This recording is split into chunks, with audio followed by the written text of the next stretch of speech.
book is adapted, typically it's very closely beat for beat. There are some exceptions to this, of course. Kingy, you wanker. You asshole. I hate you heaps. Please die soon. In pain. That was called Kingy, you wanker. Yeah, okay, gotcha. That's enough haikus for today. But comics lie in a very specific area. Fans don't want a beat-for-beat remake of their favourite story arcs. Well, they do, but only in animated form. But the main thing is that the stories change, but the character has to stay true to who they are at their core. The characters don't have to be comic accurate, but they do need to be recognisable. Of course, there are hundreds of examples of how characters are taken and adapted and changed in different ways. So I'll be looking at two stories and how they were interpreted by film directors and turned into some of the best comic book movies and just some of the best films in general. The Infinity Gauntlet and Batman: The Long Halloween.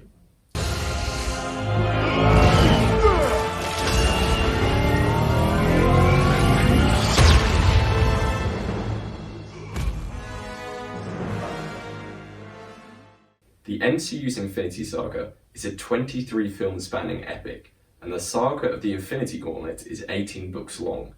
Now, I've watched every single film, multiple times obviously, but I haven't read all 18 books, so I'm sure there's some connection between some of the other books and the other films of the Infinity Saga, so what I'm choosing to focus on is how the Infinity Gauntlet was adapted into two films, Avengers Infinity War and Avengers Endgame. These films are a rather loose interpretation of this book. This is because not only does it have to tell a new story, but it also is building off of the stories that came before. Yet, it takes moments and beats from the book and uses them directly.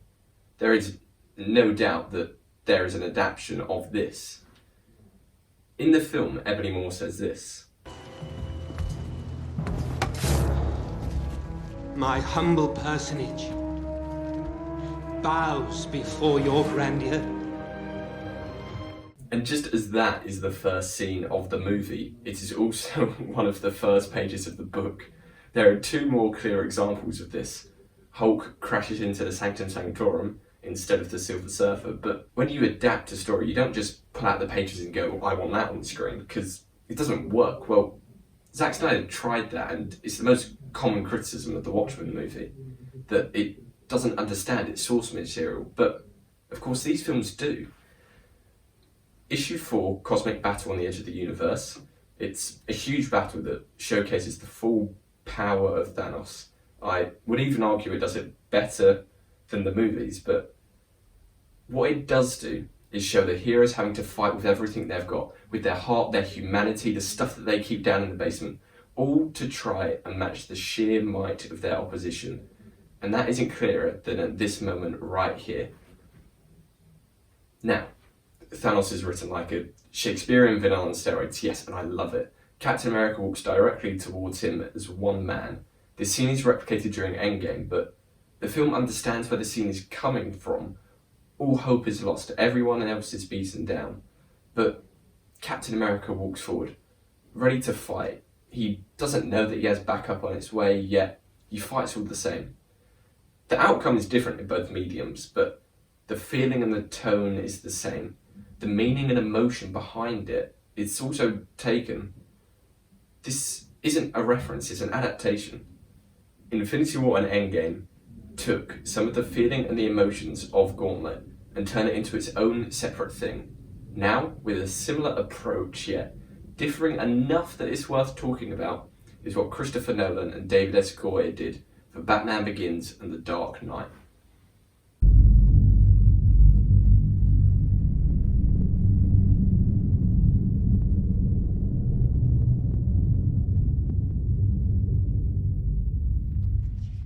Was its influence felt in Rises? Probably, but it's prevalent in the first two films. Rises feels more like a Logan version of The Dark Knight Returns. How do I know it's what the first two films draw from? Well, because they said it in an interview, so that helps. Nolan and Goyer were aware that Batman has a rich history. There are thousands of Batman comics to choose from, and Batman is in that odd position with how many times these movies have been rebooted. The general movie-going audience know Batman and his backstory, so they needed to try and stay true to it, but bring a new spin on it that the audience most likely haven't seen before. The way they did that... Oh crap, I should probably have had the book ready. And they did that with this book. Batman Begins clearly takes influence from Year One, but the way that Batman actually interacts with society of Gotham and how he has to work with this what's this word? Triumvirate. How he has to work with this triumvirate, with the three of them, with Gordon and Dent, because he's just a regular man. Instead of ripping out some of the pages, they instead take the idea that the comic was going for and build from it themselves. They tweak it so it fits their story by changing Dent for Rachel. But then, when they had the chance and decided that they could give the epic tragedy of Harvey Dent justice, they did. But they didn't rush it or jam it in. They knew that in order to make a great film, it had to be its own thing that was strong enough to stand on its own. And that's how they adapted a comic book.